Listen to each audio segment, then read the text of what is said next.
mataifa urithi wao, alipowabagua wanadamu. Aliweka mipaka ya watu kukadiria hesabu ya Waisraeli.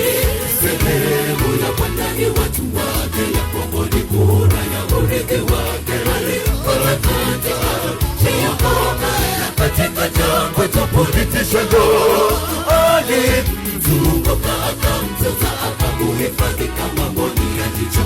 Mfano wa tai ataharakisha kiota chake na kupapatika juu ya makina yake.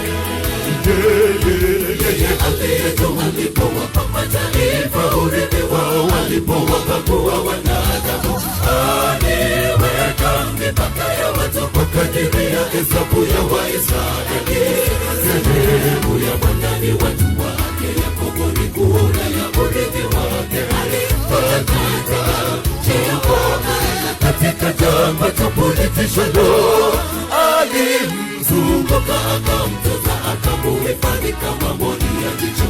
Mfano wa tai ataharakisha kiota chake na kupapatika juu ya makina yake.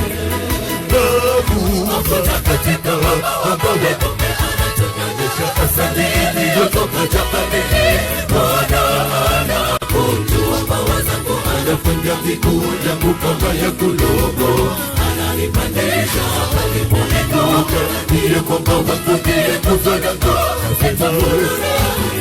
Bwana urithi wa Yakobo.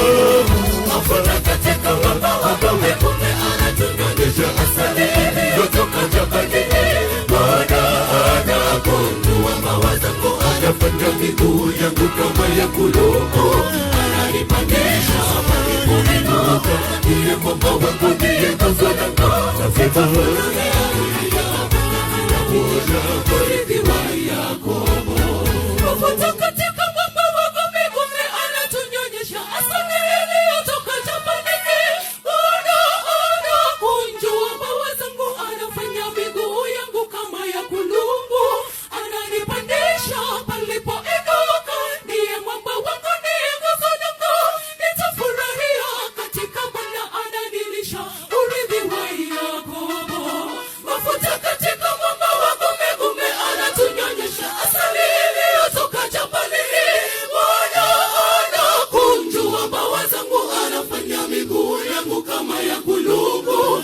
Ananipandisha palipoinuka, ndiye mwamba wangu, ndiye nguzo yangu.